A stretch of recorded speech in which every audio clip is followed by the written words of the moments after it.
masih bisa sampai kepada hari yang ke-16 di bulan Ramadan. Ini merupakan sebuah anugerah yang besar. Tidak ada yang bisa memaknai Ramadan itu adalah anugerah kecuali orang yang sangat jatuh cinta kepada surga, kata para ulama. Orang yang tidak menginginkan dan memiliki obsesi besar terhadap surga, maka menganggap Ramadan hanyalah rutinitas dari hari ke hari untuk menuju kepada hilal di akhir Ramadan. Tapi siapapun yang mereka menjadikan surga itu obsesi terbesar pada hidupnya, maka pasti dia menempatkan sebuah anugerah besar yang dia maknai setiap detiknya, setiap menitnya, dan setiap harinya. Karena tidak ada transaksi paling menggiurkan pada kehidupan manusia kecuali transaksi di bulan Ramadan. Dan tidak ada profit yang paling besar yang Allah janjikan kepada kita kecuali profit yang kita peroleh di bulan Ramadan. Tidak ada pemadaman besar-besaran dari ancaman neraka kecuali terjadi hanya di bulan Ramadan. Dan hari ini kita tinggal 14 atau 13 hari lagi menuju kepada Ramadan untuk berakhir. Makanya semoga kita mampu menghargai setiap detiknya dan setiap menitnya. Kalau ada di antara kita sudah tersapa dengan futur itu penyakit ketika meredup semangat kita, itu namanya futur. Maka sesungguhnya futur itu hal yang lumrah. Fitrah, keimanan itu ada namanya futur. Makanya Rasulullah mengatakan innal imana fi jawfi ahadikum la yakhlufu kama yakhlufu saub. Sesungguhnya iman itu ya kayak baju kamu. Dia bisa bersih, dia bisa lusuh, tergantung pemakaian yang kamu kenakan pada baju itu. Maka Rasulullah ketika mengatakan iman itu fluktuatif, bisa naik, bisa turun, bisa bersih, bisa kotor, maka Rasulullah mengatakan fas'alullaha yujaddidal imana fi qulubikum. Mintalah kepada Allah supaya Allah senantiasa merefresh dan memperbarui iman kalian. Futur itu bukan aib, futur itu bukan dosa. Tetapi futur itu aib kalau dinikmati futurnya. Futur terus sampai Ramadan selesai. Nah itu aib. Berarti dia celaka. Tapi orang kalau tersapa futur 1 hari, 2 hari, 3 hari dia futur. Tilawahnya turun, ketaatannya turun. Maka ketika futur itu datang tidak aib dan itu tidak dosa. Yang terpenting adalah bagaimana dia tetap naik kembali dengan usaha yang dia harus lakukan. Makanya para ulama, ada salah satu ahlul ilmi yang ditanya, kalau kami di tengah-tengah Ramadan tersapa dengan futur, tilawah kami turun, apa yang kami harus lakukan?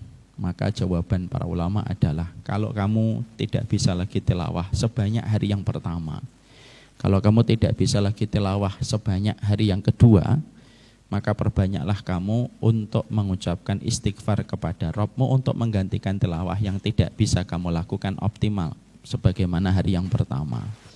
Makanya kita akhirnya apa? Mengucapkan Allahumma innaka afuun tuhibbul afwa fa'fu anni. Ada sebagian persepsi yang kurang benar bahwasanya dzikir ini hanya pada 10 hari yang terakhir. Memang yang paling utama 10 hari yang terakhir. Tapi sesungguhnya, sejatinya, hakikatnya dzikir ini diucapkan sepanjang Ramadannya. Kalau kamu siang-siang biasanya kamu tilawah, kok tidak tilawah, maka sudah sembari istirahat mengucapkan Allahumma innaka afuun tuhibbul afwa fa'fu anni. Allahumma innaka afuun tuhibbul afwa fa'fu anni. 100 kali, 200 kali, 300 kali. Ucapkan terus, maka satu waktu maka Allah akan menambah kembali istiqomah kita di dalam ketaatan, karena istighfar itu merupakan kebutuhan paling besar untuk istiqomah. Makanya Allah menyampaikan pada surat Fussilat ayat yang ke-6, fastaqimu ilaihi wastaghfiruh. Istiqomahlah kamu, lalu beristighfarlah kamu. Kenapa Allah menggandingkan kata istighfar dan istiqomah pada satu tempat yang sama? Ya karena istiqomah itu tidak akan pernah kita dapatkan sampai kita memperbanyak istighfar. Dan ucapan Allahumma innaka afuun tuhibbul afwa fa'fu anni itu juga merupakan bagian dari istighfar. Maka semoga Allah memberikan kepada kita istighfar yang banyak. Dan kalaupun setelah tersapa futur dengan kita memperbanyak istighfar, maka kalau kita futur yang kedua, niatkan apapun yang kita kerjakan itu semata-mata karena Allah. Kalau kita sudah tersapa futur, lalu kita ngomong sama diri kita, ya Allah, apapun yang saya lakukan ini karena Engkau ya Allah. maka mandimu, tidurmu, santaimu, semuanya akan dinilai oleh Allah sebagai ibadah. Makanya kalau ada orang tanya, Ustadz, hadis naumus shaim ibadah, tidurnya orang yang berpuasa itu ibadah, hadisnya sahih ataukah tidak? Hadisnya tidak sahih. Tetapi maknanya bisa menjadi benar ketika niatnya tidur itu memang semata-mata karena Allah. Saya tidur nih siang supaya nanti malam kuat di dalam begadang saya. Maka tidurnya pun menjadi sebuah ibadah.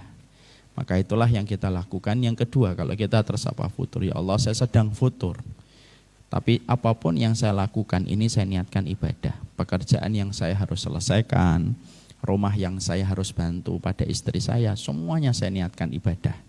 Maka itu pun akan bernilai ibadah, dan kita tetap beribadah kepada Allah walaupun tidak tilawah yang kita lakukan sebagaimana hari-hari pertama. Semoga Allah senantiasa menjaga hati kita untuk tetap bersukacita terhadap Ramadan sampai kita pada perjalanan berikutnya menuju kepada akhir Ramadan pada 10 hari yang terakhir. Semoga nanti kita bisa banyak bertemu kembali di masjid di 10 hari yang terakhir. Semakin banyak ketaatan yang bisa kita lakukan bersama-sama dan semakin erat nilai kekeluargaan di antara kita. Amin insyaallah. Kita akan membahas tentang doa yang ke-5 pada kesempatan hari ini.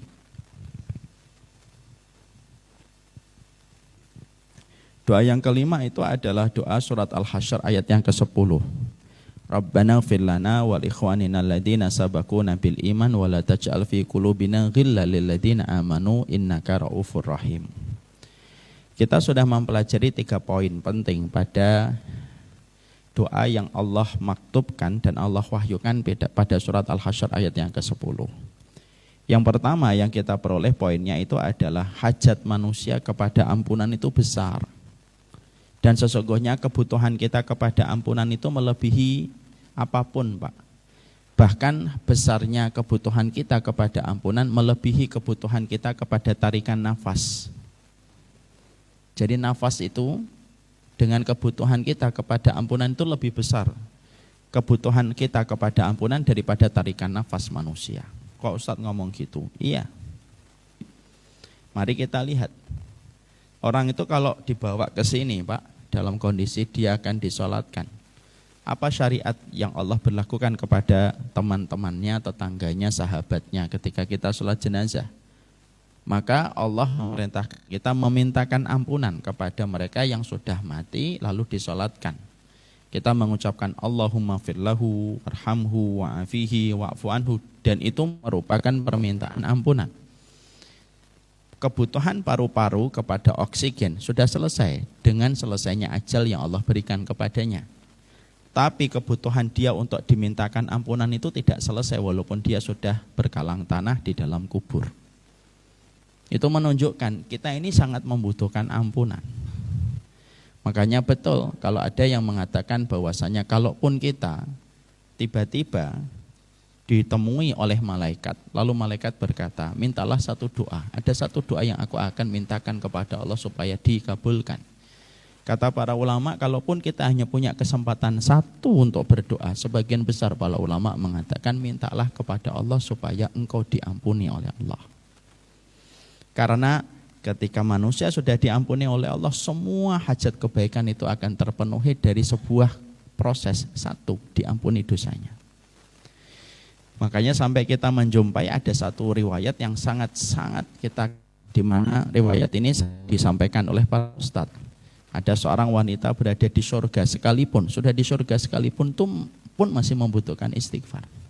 Ada seorang wanita sudah di surga, lalu ditinggikan derajatnya, sampai dia pun merasa asing dan merasa aneh, kok saya masih ditinggikan derajat saya di surga? Apa kebutuhan, apa amalan yang belum saya maksimalkan, apa amalan yang masih tersisa? Kok sampai saya ditinggikan terus derajat saya di surga? Lalu dia bertanya, mali hadhihi darajah. Loh, saya itu mendapatkan tambahan tingkat di surga ini, apa amalan yang masih tersisa dari amalanku ya Allah? Maka dijawab sama Allah, bi istighfari ibnik. Ini karena permintaan ampunan anakmu. Sampai kita menjumpai dan kita mendapati, sampai ketika di surga pun dia masih memerlukan permintaan ampunan, sampai permintaan ampunan pun masih berhajat kepada mereka yang sudah berada di surga. Itu menunjukkan bahwasanya meminta ampunan itu perkara basic. Makanya kalau kita sudah menuju 40, sudah menuju 50, tidak ada satu sikap terbaik kecuali meminta ampunan, lalu menata prasangka kita supaya kita selalu berhusnudzon kepada Allah bahwasanya kita ini diampuni oleh Allah. Karena hajat kita kepada ampunan lebih besar daripada hajat kita kepada tarikan nafas. Makanya orang itu, ulama mengatakan, orang yang celaka itu ketika mati bukan hanya ketika mereka matinya karena zina. Orang itu yang celaka ketika mati bukan karena mereka matinya karena overdosis. Tapi orang yang celaka dalam mati itu ketika dia mati sedikit orang yang memintakan ampunan untuknya. Karena terus gimana, kebutuhan dia sama ampunan masih besar kok. Mengalahkan tarikan oksigen yang dia butuhkan pada kehidupan. Makanya orang yang beruntung adalah orang yang mati masih banyak tangan yang mendoakan dirinya, dan permintaan ampunan itu penting. Makanya itulah kenapa salah satu hikmah di antara banyak hikmah, Pak, kenapa kita disuruh memiliki banyak anak. Karena ketika kamu memiliki banyak anak, tangan anakmu yang pertama mendoakan, kalau lelah akan digantikan tangan anakmu yang kedua. Kalau tangan anak yang keduamu sedang lelah, dia harus bekerja, maka digantikan anakmu yang ketiga. Kalau kemudian anakmu yang ketiga sedang lelah, mereka menjalani aktivitas, ketika mereka lalai mendoakan dirimu, masih ada tangan yang keempat. Karena semakin banyak orang yang mendoakan kita, sejatinya itulah orang yang beruntung. Dan itulah oksigen kedua bagi orang ketika sudah mati di dalam kubur. Jadi oksigen kita ini dua. Oksigen kita di dunia udara, oksigen yang kita hirup untuk paru-paru. Dan ada jatahnya waktu bahwasanya paru-paru ini sudah berhenti dan tidak bisa lagi menarik oksigen. Lalu oksigen dan udara yang kita butuhkan itu adalah ampunan. Makanya kenapa disebut orang yang memiliki mizan berat dalam kebaikan itu orang yang baik akhlaknya. Karena kalau kamu semakin baik akhlaknya, semakin banyak yang mendoakan. Dan itulah hajat kita. Makanya kenapa di dalam kehidupan Islam tidak menerima orang yang tidak punya akhlak, Pak. Lalu gimana, siapa yang akan mendoakan dirimu kalau kamu tidak punya akhlak?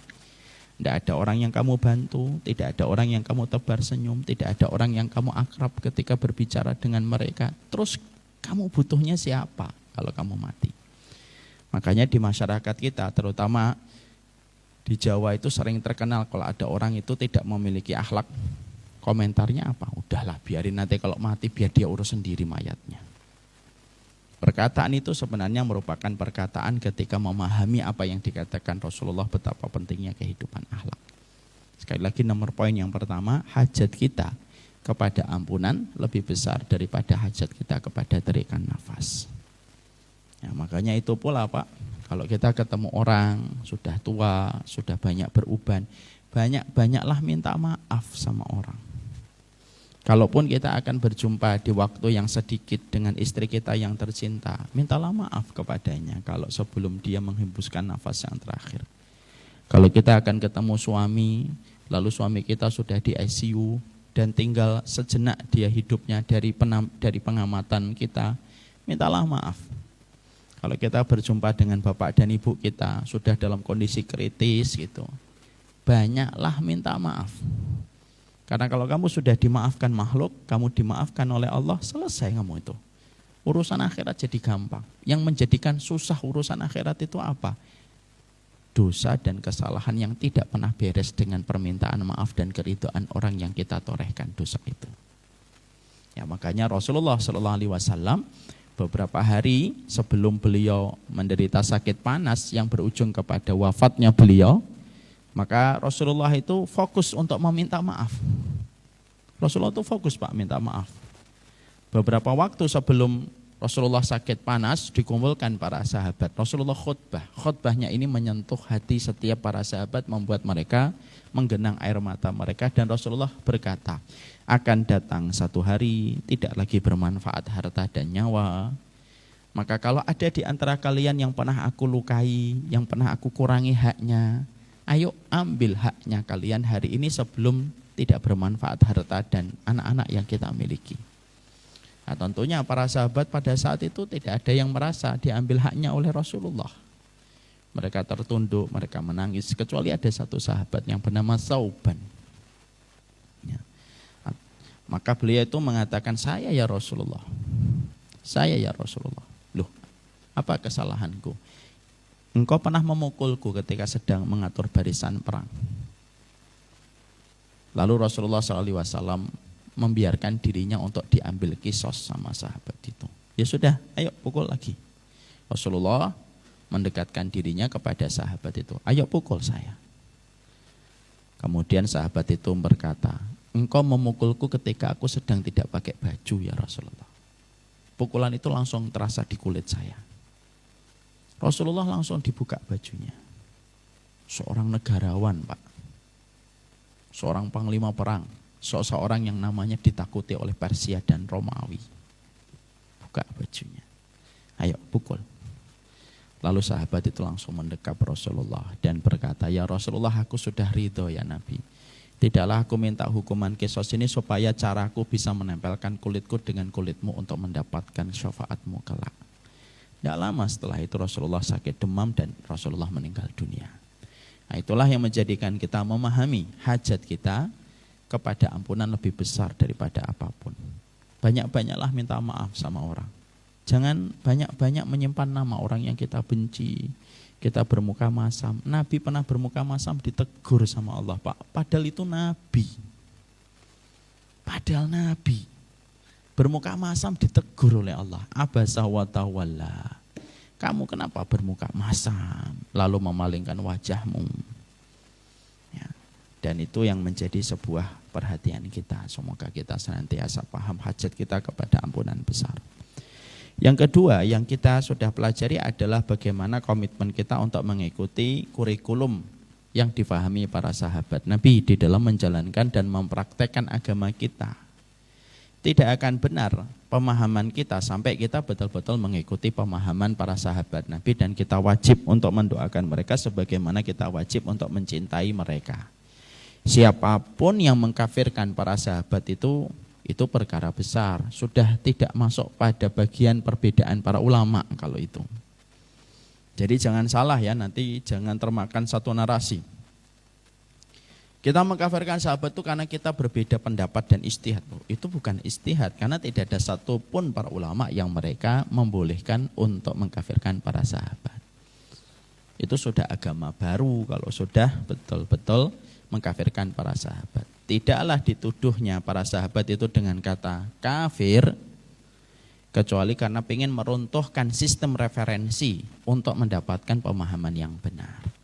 Makanya kita wajib mencintai para sahabat.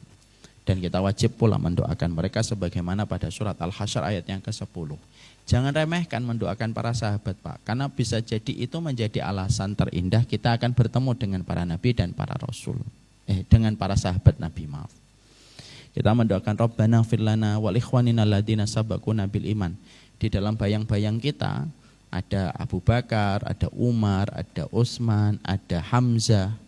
Maka kita pun akan dipertemukan oleh Allah dengan mereka. Karena apa? Berdoa itu bagian dasar dari rasa mencintai. Dan mencintai itu akan bertemu dengan siapapun yang dia cintai. Itu janjinya Allah. Ya, makanya kalau kita pernah lihat Hamzah, Pak, ada tayangan YouTube-nya. Bagaimana beliau ketika pernah terjadi banjir besar di Madinah. Maka banjir besar itu menyingkap beberapa orang yang ada di kuburan syuhada Uhud. Ada satu orang yang Masya Allah itu yang darahnya sebagaimana masih 1 jam baru sebelumnya dia meninggal dunia, darahnya masih segar. Para ulama yang ada di kota Madinah mengatakan itu adalah Hamzah. Maka kita mencintai mereka dan kita mendoakan mereka. Dan kehidupan agama kita berdasarkan kepada apa yang dijalankan oleh para sahabat. Makanya ketika kita menjumpai siapapun yang mengkafirkan para sahabat, maka sesungguhnya itu merupakan sebuah perkara yang telah besar. Itu merupakan perkara yang tidak main-main kalau sudah mengkafirkan para sahabat. Makanya indah perkataan Imam Ahmad mengatakan siapapun yang mengkafirkan para sahabat maka telah diragukan keislamannya. Yang ketiga yaitu adalah pentingnya bagi kita untuk senantiasa mendoakan orang, terutama orang-orang yang tidak sadar kalau kita mendoakan, dan cara kita mendoakan itu adalah merupakan cara kita juga akan didoakan oleh para malaikat. Itu poin yang ketiga. Sekarang kita menuju kepada poin yang keempat. Poin yang keempat dari doa Rabbana fir lana wa li ikhwanina alladziina sabaquna bil iman wa la taj'al fi qulubina ghillan lil ladziina amanu innaka raufur rahim. Para ulama itu lalu menerangkan kepada kita dari keumuman surat Al-Hasyr ayat yang ke-10. Yaitu adalah ibadah itu terbagi menjadi dua, Pak. Ibadah itu terbagi menjadi dua komponen. Yang pertama ada ibadah yang disebut dengan ibadah zahir, ada yang kedua disebut dengan ibadah batin. Ibadah zahir dan ibadah batin ini merupakan satu kesatuan ibadah kita di dalam penghambaan kita kepada Allah. Ibadah zahir itu apa? Ibadah yang dilakukan oleh anggota fisik tubuh kita. Kita sholat, kita puasa, kita zakat, kita umroh, kita tawaf, itu ibadah zahir. Itu ibadah zahir. Ada ibadah batin, kalau bahasa kita yang paling gampang, ibadah hati. Ibadah hati itu apa? Ibadah hati adalah bagaimana kita beribadah dengan kesabaran kita, keridhaan, kecintaan kita kepada orang yang beriman, tawaduknya kita, maka itu merupakan ibadah hati. Ketika para ulama mengatakan ibadah itu terbagi menjadi dua, maka para ulama lalu membagi manusia itu menjadi beberapa kelompok dalam klasifikasi ibadah yang terbagi menjadi dua. Ada yang pertama, kelompok manusia yang mereka ibadah zahirnya bagus, tapi ibadah batinnya berantakan, Pak. Walaupun ibadah zahirnya bagus, sholatnya bagus, sholatnya di masjid, tapi sekalinya tersapa dengan ujian, langsung linglung dia. Langsung dia menghujat kepada Allah di balik setiap ujian yang dia peroleh. Walaupun dia tetap beribadah, walaupun dia tetap sholat, tapi hatinya tidak mampu untuk melakukan pada satu aktivitas yang Allah ridhoi, yaitu untuk ridho kepada takdir, baik takdir yang manis ataupun takdir yang pahit.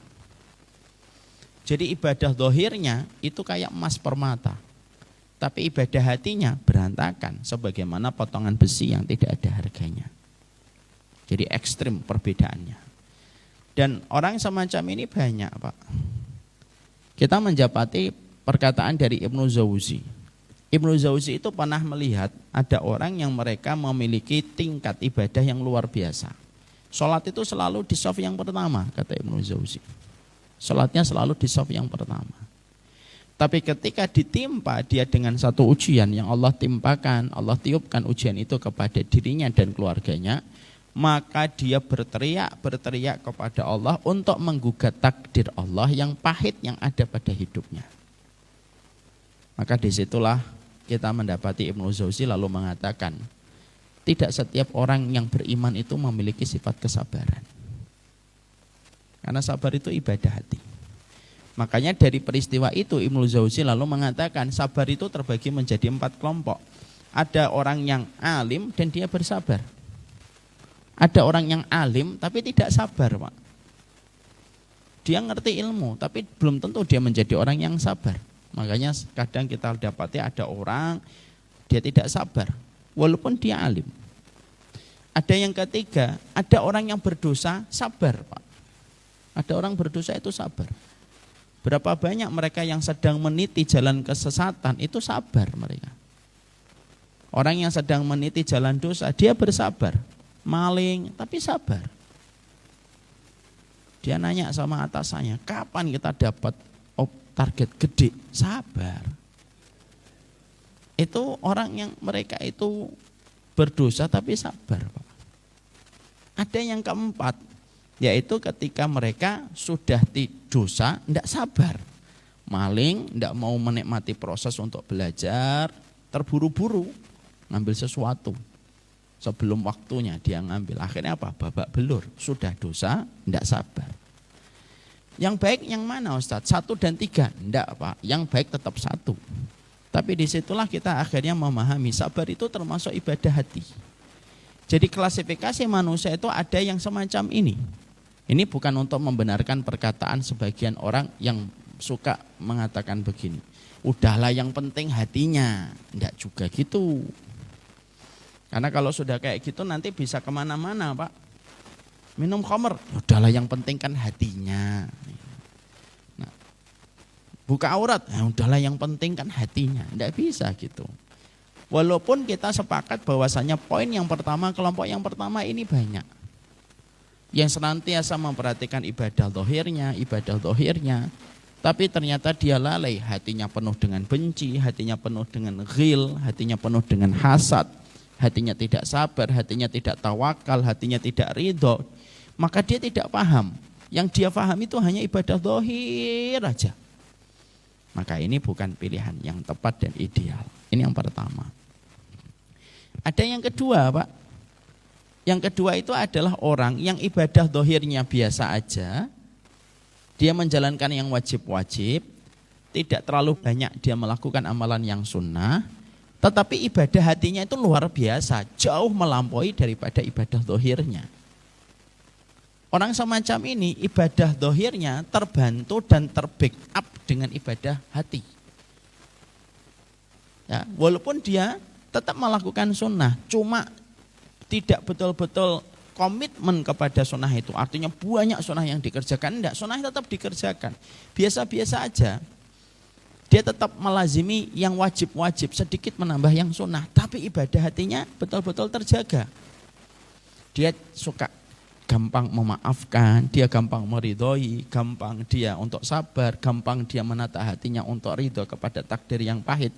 Walaupun ibadah sunnahnya biasa, mungkin enggak hafal Al-Quran, mungkin jarang iktikaf, mungkin jarang tahajud, tapi hatinya bersih. Maka sesungguhnya ketika pada kondisi yang kedua ini, ada yang tercecer pada ibadah-ibadah dohirnya, terutama pada perkara yang sunnah, maka sunnah-sunnah yang tidak mampu dioptimalkan terbantu dengan ibadah hatinya. Mana dalilnya tentang poin yang kedua ini? Dalilnya sudah sering saya sampaikan di sini. Kita tentunya ingat kepada hadis yang diriwayatkan dari Anas bin Malik.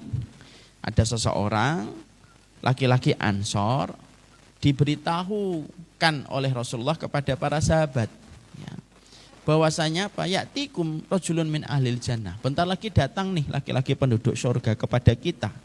Pada saat itu Nabi sedang dikriungi dengan para sahabat Nabi. Lah para sahabat kan langsung tertarik dan penasaran siapa yang dimaksudkan oleh Nabi. Ternyata yang datang itu laki-laki Ansor. Pada riwayat ini tidak disebutkan namanya Pak. Laki-laki Ansor itu nenteng sandal dengan tangan kirinya jenggotnya basah. Lalu Rasulullah melanjutkan pembicaraannya. Hari yang kedua pun sama, hari yang ketiga pun sama. Sampai ada seorang laki-laki sahabat yang bernama Abdullah bin Amr bin As. Penasaran dengan sahabat ini, kok sampai Nabi menobatkan dirinya sebagai penduduk surga 3 kali berturut-turut Pak. Itu prestasi Pak. Karena ketika Nabi memberitahukan kepada Abu Bakar bahwasanya beliau penduduk surga itu tidak langsung berturut-turut. Tapi khusus untuk laki-laki Ansor ini itu 3 hari berturut-turut. Maka ada salah satu sahabat bernama Abdullah bin Amr bin As yang beliau akhirnya tidur di rumahnya sahabat Ansor itu dan dia melihat sahabat Ansor ini biasa banget ibadahnya. Bahkan malamnya tidak tahajud. Siangnya pun tampak biasa, tidak ada yang istimewa dari ketaatan ibadah dohirnya. Ya. Tidak ada yang istimewa pada ibadah dohirnya. Sampai akhirnya beliau berdialog dengan sahabat itu dan ditanya, "Lu amalanmu apa sih? Kok sampai Nabi menobatkan dirimu sebagai penduduk surga 3 kali berturut-turut?" Maka jawabannya adalah, "Karena aku tidaklah di waktu malam yang aku lewati kecuali aku memaafkan kedoliman orang kepada diri saya." Ini namanya mencintai orang mukmin dan memaafkan kesalahan itu ibadah hati, Pak. Maka ketika kita mendapati hadis ini, kita akhirnya menjumpai satu hal yang besar. Apa itu hal yang besar? Ada orang yang ada di sekitar kita, ibadah dohirnya biasa Pak. Mungkin ba'diyahnya biasa, mungkin qobliyahnya biasa, mungkin tilawahnya biasa. Tapi cara dia ketika ada masalah dengan saudaranya, ataupun ketika dia memaknai hatinya, ketika memaknai kehidupan perjalanannya, maka dia memiliki hati yang bersih. Maka kekurangan pada ibadah zahirnya, pada amalan sunnahnya, itu ter-backup dengan amalan hatinya. Dan itu yang kita dapati dari sahabat Ansor. Ini bukan berarti nanti mengendorkan sunnah yang kita lakukan. Kok nggak sholat duha mas? Ya yang penting saya hatinya memaafkan. Enggak gitu. Enggak sedekah ke masjid. Masjid ini pengeluarannya pas Ramadan besar. Gitu, misalkan. Kita bantu Masjid Baitur Rahman. Enggak lah, yang penting kan saya memaafkan seluruh jamaah yang sholat di Masjid Baitur Rahman. Enggak juga. Tapi di situ kita paham, di situ kita mengerti. Ada yang kedua semacam ini. Makanya maaf, kalaupun akhirnya kita ini termasuk orang yang ibadah zahirnya itu tidak maksimal, minimal kamu jaga hatimu di dalam kebaikan. Kalau kamu sedang mendapatkan kesulitan, ridho sabar tanpa tepi. Kalau kamu sedang mendapati orang mendolimi kamu, segera memberi maaf kepadanya. Ketika ada satu perkara-perkara yang tidak kamu sukai datang, sudah berprasangka yang baik sama Allah. Karena apa? Amalan hati itu tidak kelihatan, tapi ternyata itulah yang dilihat oleh Allah dan dijadikan spotlight oleh Allah untuk menutupi kekurangan-kekurangan manusia pada ibadah-ibadah zahirnya. Kita ini tidak masuk surga hanya ibadah makhdhoh. Ibadah makhdhoh itu ya salat kita, puasa kita, sedekah kita, itu ibadah makhdhoh. Tapi sesungguhnya kita juga memasuki surga dengan ibadah hati. Makanya sering saya berulang-ulang menyampaikan, Bapak kalau dapetin orang di YouTube meninggal dunia dalam kondisi sholat, dalam kondisi puasa, kita lihat kayaknya biasa aja, tapi kok meninggalnya husnul khotimah, mungkin dia punya hati yang bersih. Saya pernah lihat Pak di tayangan YouTube, masih ada itu. Ada seseorang sholat, dia pakai baju putih, celana hitam kalau tidak salah.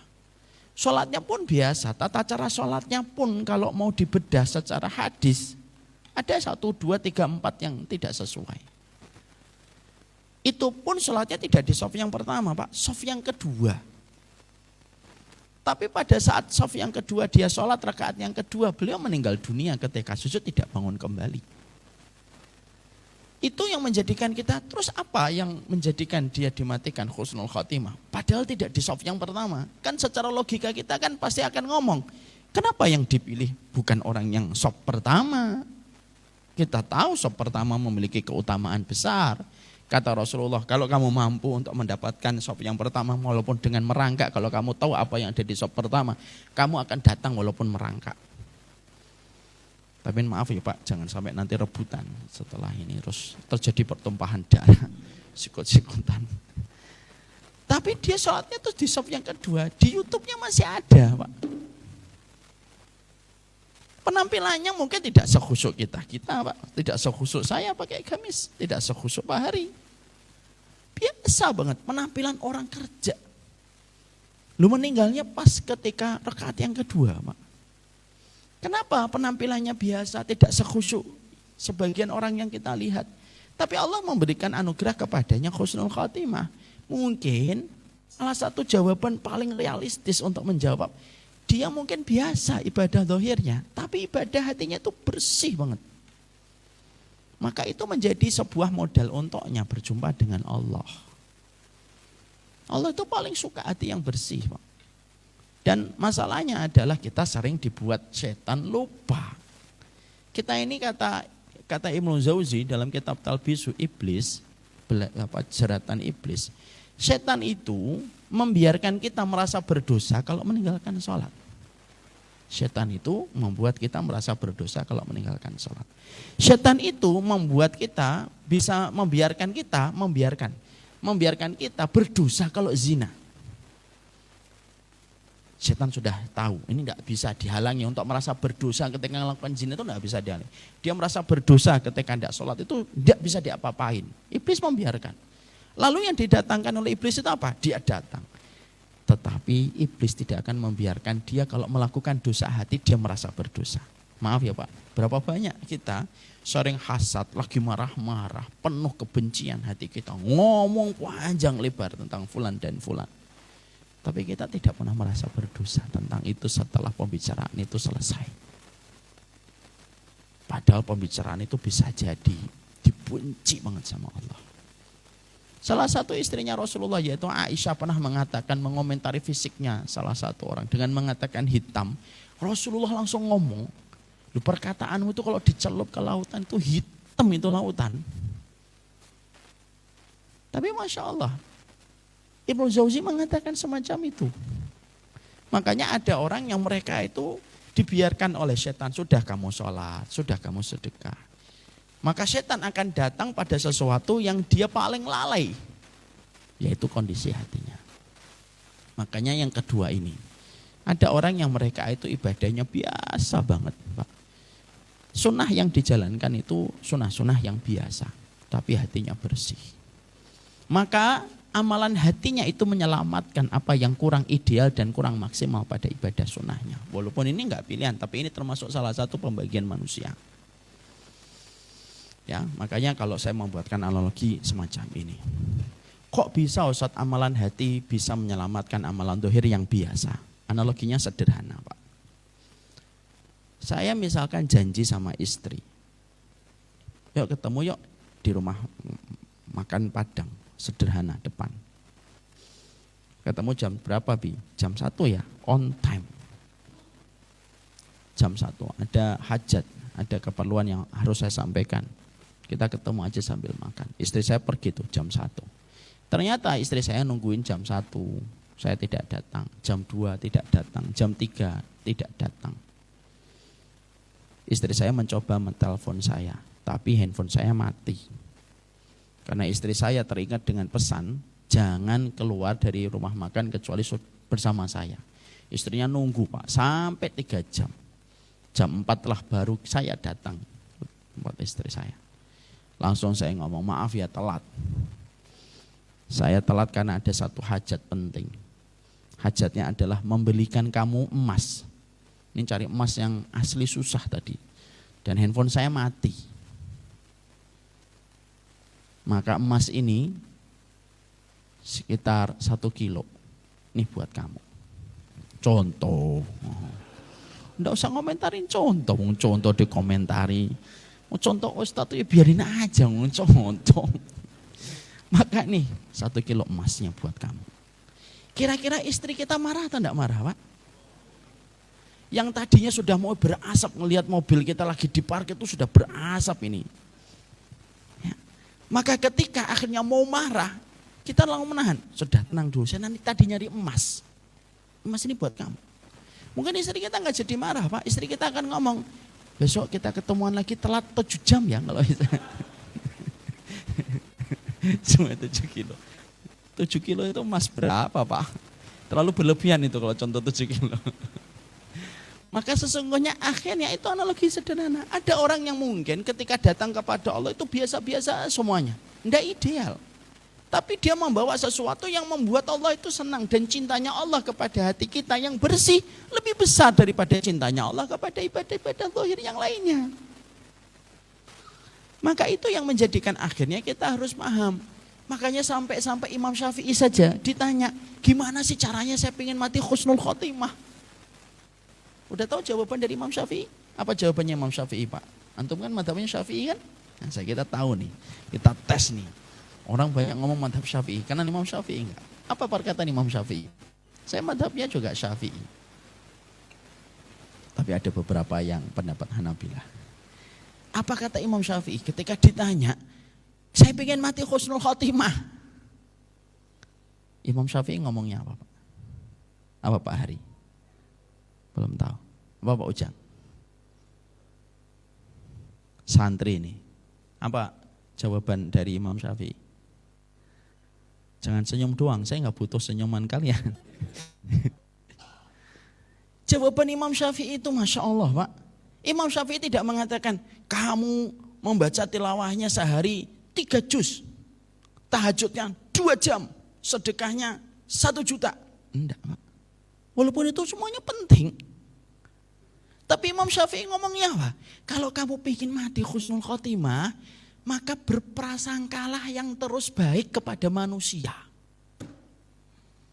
Itu Imam Syafi'i, Pak.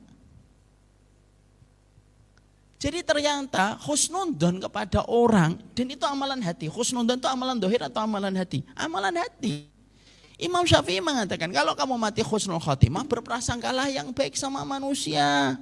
Udah, kamu ngeliat sesuatu, kamu datangkan alasan-alasan yang bisa mendatangkan prasangka baik kamu kepada dirinya. Udah, lihat fulan, insya Allah dia lebih baik daripada saya. Lihat fulan, dia lebih baik daripada saya. Lihat fulan, dia lebih baik daripada saya. Dan itu harus betul-betul dilawan, Pak. Sebagaimana kalau kita ingin ibadah itu kan harus melawan kehendak hawa nafsu yang ingin kita leha-leha. Insya Allah lebih baik daripada saya. Insya Allah lebih baik daripada saya. Insya Allah lebih baik daripada saya. Maka itu yang dikatakan oleh Imam Syafi'i. Makanya disitulah kita mendapati poin yang kedua. Poin yang kedua itu kita akan menjumpai ada sebagian manusia ibadah zahirnya biasa. Tapi ternyata ibadah hatinya yang luar biasa.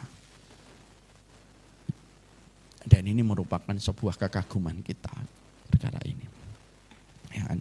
Makanya Masya Allah jangan kita ngira Pak, apa yang di mata kita tampak baik apa yang di mata kita tampak buruk belum tentu sejatinya buruk. Bapak sudah pernah dengar kisah nyata tentang Sultan Murad yang kedua, Pak, di daerah Turki. Dan ini kisah nyata terkenal di kitab-kitab sejarahnya Turki, Pak.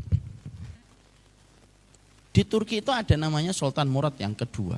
Sultan Murad yang kedua itu pada satu waktu, maka beliau itu ngomong sama ajudan-ajudannya, saya ingin pergi ke kota ini. Saya lupa nama kotanya, nama Turki saya nggak hafal. Ajudannya berkata sama Sultan Murad, mau ke sana ngapain Sultan? Enggak ngerti, pokoknya saya ingin banget ke sana. Ada acara kenegaraan? Enggak. Ada hajat seorang pejabat bawahanmu yang kamu pengen temuin? Enggak juga. Lah terus ngapain ke sana? Pokoknya saya pengen ke sana aja. Lalu ajudannya memberikan SOP, protap kepada Sultan Murad supaya memberikan kenyamanan. Bagaimana Sultan Murad kalau ke sana berpakaian sebagaimana rakyat biasa dan tidak usah sesuai dengan prosedur kenegaraan. Oh, enggak apa-apa, yang penting kalian temenin. Ditemenin Pak Sultan Murad. Datanglah beliau ke kota. Maka ketika beliau datang ke kota itu, ketika beliau datang ke kota tersebut, maka beliau tiba-tiba melihat ada seorang jenazah yang tergeletak di satu pinggir jalan, dikerumunin orang. Tapi orang itu membicarakan dengan pembicaraan yang buruk tentang orang itu. Syarib wazani, peminum khamr ini, pezina ini. Lalu orang itu ngerubutin doang, ngomongin doang Pak. Setelah itu ninggalin satu-satu Pak, gak ada yang mau ngurus. Sultan Murad ketika baru datang ke kota itu kaget, loh kok saya dihadapkan kepada satu fenomena kayak gini. Lalu beliau yang nyamar sebagai rakyat biasa ngomong, kenapa kalian tidak mengurus jenazahnya? Maka dibilang, itu sampah masyarakat, peminum khamr, pezina. Udah biarin saja, kerjaannya tuh borong minuman keras. Kerjaannya tuh suka nemuin PSK dan WTS. Maka Sultan Murad yang kedua itu merasa bagaimanapun itu rakyatnya. Karena dia tahu ini rakyat saya bagaimanapun juga. Akhirnya beliau berkata sama ajudan-ajudannya, ayo kita bawa mayatnya kepada keluarganya. Digotong mayat itu Pak. Lalu mereka tanya, mana alamatnya fulan ini? Ditunjukkanlah satu tempat yang menjadi rumahnya. Mereka menggotong, mereka membawa mayat itu sampai ke rumahnya, diketok pintunya. Dibuka sama istrinya, lalu ditanya sama Sultan Murad yang dia tidak ketahuan itu Sultan Murad. Ini suamimu kah? Iya. Saya mendapati suamimu meninggal katanya beberapa jam lalu, dibiarkan di pinggir jalan dan tidak ada yang mengurus. Istrinya meledak tangisannya. Ketika meledak tangisannya, lalu dia terisak-isak dalam tangisnya berkata, sebenarnya masyarakat salah melihat suami saya. Apa yang dikatakan orang ketika melihat suami saya dan berkomentar tentang suami saya? Maka Sultan Murad yang saat itu menyamar berkata, orang mengatakan suamimu pezina, suamimu peminum khamr. Lihat Pak jawaban dari istrinya, demi Allah, suami saya bukan pezina. Suami saya bukan pezina, suami saya bukan peminum khamr. Suami saya itu punya kebiasaan. Kalau punya uang, dia pergi ke toko-toko khamr yang tersembunyi-tersembunyi, diborong khamrnya, dibawa ke rumah, dituang itu khamrnya. Lalu dia berkata kepada kami keluarganya, moga-moga khamr yang kita borong malam ini ngurangin dosa. Orang yang akan membeli dan ngurangin dosa. Orang yang menjual ketika khamrnya tidak memabukkan dan memberi mandor. Kadang-kadang kalau punya uang lagi Pak, dia menemuin perempuan-perempuan di kegelapan gitu. Lalu diajak mereka ke tempat yang agak sepi, terus lalu diberikan uang. Malam ini tidak usah zina, ini uangnya. Dan itu dilakukan olehnya dan aku pernah berkomentar kepadanya. Kalau kamu tidak menceritakan ini kepada orang, orang akan menganggapmu sebagai sampah masyarakat. Orang itu berkata, saya khawatir amalan ini kalau diketahui orang akan tergoyahkan niat saya. Lah nanti orang akan menganggapmu musuh. Maka orang itu berkata, kalau nanti orang menganggap saya musuh mereka, biarkan Allah memberikan gantinya. Dan kalaupun saya nanti mati tidak diurus mereka, saya minta sama Allah, ya Allah kalau engkau ridho, maka kirimkanlah Sultan Murad yang sendiri yang akan ngurus jenazah saya. Sultan Murad langsung takbir Pak, Allahu Akbar. Dan berkata, sayalah Sultan Murad, inilah jawaban. Kenapa saya pengen banget datang ke sini. Dan ternyata itu jawabannya. Lalu Sultan Murad mengumpulkan masyarakat, memberitahu apa yang terjadi dan ribuan Pak yang mensolatinya. Kita kan tidak pernah tahu Pak kondisi orang. Jadi dia menyembunyikan amal itu walaupun kalau kita bedah sesuai dengan sunnah. Kalau kita bedah sesuai dengan sunnah Pak, harusnya beliau menyampaikan supaya tidak menjadi objek suudzon. Tapi dia juga punya alasan, kalau saya menyampaikan tergoyahkan niat saya. Biarlah ini menjadi rahasia saya antara saya dengan Allah. Dan kalaupun orang nanti memusuhi saya, biarkan Allah mengirimkan penggantinya. Kalaupun mereka tidak mau mensolati saya, biarkan Allah yang kirim Sultan Murad yang kedua kalau Allah ridho dengan apa yang saya lakukan. Dan Allah ridho Pak. Allah kirimkan Sultan Murad. Itu kisah nyata Pak, terkenal di dalam kitab-kitab sejarah Turki. Itu yang menjadikan kita memahami. Kita ini tidak pernah tahu. Kita tidak pernah mengerti tentang orang. Bisa jadi orang itu tampaknya biasa, tapi bisa jadi dia memiliki kedudukan besar di sisi Allah. Dari amalan hatinya. Makanya amalan hati itu kenapa menjadi penting? Karena tersembunyi. Ada kelompok yang ketiga. Kelompok yang ketiga itu apa? Kelompok yang ketiga itu adalah orang yang amalan dohirnya dan amalan hatinya sama-sama bagus Pak. Dan inilah derajatnya para nabi dan para rasul. Orang-orang mukhlis, ulama-ulama yang warok. Maka amalan dohirnya dan amalan hatinya itu sama-sama istimewa. Dan ini merupakan salah satu keistimewaan manusia. Makanya di situ akhirnya kita menjumpai dan kita mendapati itulah bagaimana amalan hati. Dan amalan hati itu merupakan amalan yang paling cepat untuk mensejajarkan dan mendekatkan kita dengan kedudukan para nabi.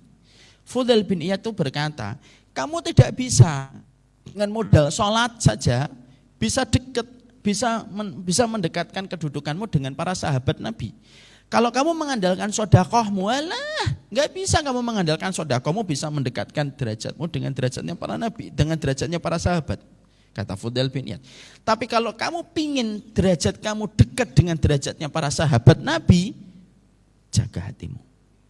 Karena para sahabat itu dimuliakan oleh Allah karena hatinya yang bersih ketika mereka mendatangkan keselamatan bagi urusan kaum muslimin. Itu kata Fudail bin Iyad Pak. Jadi kalau kita pengen amalan kita sejajar atau mendekati amalan para sahabat itu apa? Jaga hati. Kalau mengandalkan sholat, mengandalkan puasa, mengandalkan tilawah, pasti kita nggak bisa Pak. Imam Syafi'i saja, bukan sahabat, tapi tabi'ut tabi'in saja, Ramadan aja menghatamkan 60 kali Pak. Itu Imam Syafi'i. Maka kita bisa untuk mendekat kepada kedudukan para sahabat Nabi itu kata Fudail bin Iyad, jagalah hatimu, karena hati para sahabat itu hati yang bersih ketika mendatangkan keselamatan bagi urusan kaum muslimin. Maka disitulah kita akhirnya paham, amalan hati sama amalan dohir itu lebih utama mana? Dua-duanya utama, tapi kalau ditimbang, amalan hati itu lebih besar, memberatkan mizan daripada amalan dohir. Makanya banyak amalan dohir itu tergantung pada amalan hati. Contoh, kita dakwah, kita menuntut ilmu, kita membaca Al-Quran, itu membutuhkan keikhlasan. Ikhlas itu amalan hati. Kalau ada orang yang mereka berdakwah, baca Quran, bersedekah bukan karena Allah, mereka lah yang terancam pertama kali masuk neraka. Itu mereka yang terpeleset masalah niat. Niat itu masalah hati. Niat itu masalah hati. Maka disitulah kita akhirnya paham, hati kita itu harus dijaga. Dan inilah yang dikatakan tadi Pak, kita tutup pengajian kita dengan perkataan yang saya tadi ulangi. Imam Jauzi mengatakan, setan itu membiarkan dirimu merasa berdosa meninggalkan sholat, merasa berdosa melakukan minum khamr, merasa berdosa ketika zina. Tapi iblis itu akan menjadikan dirimu tidak pernah merasa berdosa ketika melakukan dosa pada hati. Hasad, benci, tidak ridho kepada takdir. Nah, itu kerjaannya iblis. Dan itu yang terjadi. Banyak orang kalau tidak sholat itu berdosa banget. Tapi ketika hasad, ketika benci, dia tidak merasa berdosa. Dan itulah yang harus kita waspadai. Berarti pelajaran yang keempat, ibadah itu terbagi menjadi dua. Makanya di sini dikatakan wala taj'al fi qulubina ghillan lil ladzina amanu. Nah, sebagian ulama nanti kita akan terangkan, Pak. Kenapa setelah meminta ampunan, permintaan setelahnya itu adalah tentang hati. Kan Rabbana fir lana wa li ikhwanina alladzina sabaquna bil iman. Wala taj'al fi qulubina ghillan lil ladzina amanu. Ghil kepada orang yang beriman. Kenapa disebutkan setelah kita minta ampunan, kita minta diampuni supaya hati kita tidak ghil? Karena salah satu dosa besar yang orang itu jarang meminta ampunan itu apa? Penyakit ghilnya dia kepada orang yang beriman. Penyakit dengkinya dia kepada orang yang beriman. Makanya setelah disebutkan itu bukan, ya Allah ampunilah saya, ampunilah orang-orang sebelum kami, dan jadikanlah kami orang yang menegakkan sholat. Enggak. Ya Allah ampunilah saya, ampunilah orang sebelum kami, jadikanlah kami orang yang pandai sedekah. Enggak Pak. Maka surat Al-Hasyr itu indah betul. Rabbana fir lana wa li ikhwanina alladzina sabaquna bil iman. Setelah kita mohon sama Allah, ampuni saya ya Allah, kasihani saya ya Allah. Setelah itu apa?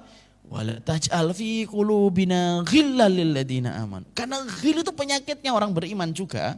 Dan ghil itu yang biasanya ada dalam setiap hati tanpa disadari sama orang itu sendiri juga.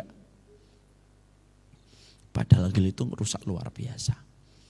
Apa itu ghil Ustaz? Sampai disebutkan kita itu memohon itu untuk dihindarkan setelah kita minta ampunan. Nah itulah yang akan kita bahas nantilah di akhir bulan Syawal atau di awal bulan Dzulqa'dah. Wassallallahu ala nabiyina Muhammad. Taklim itu enggak usah panjang-panjang. Yang penting amalan hati.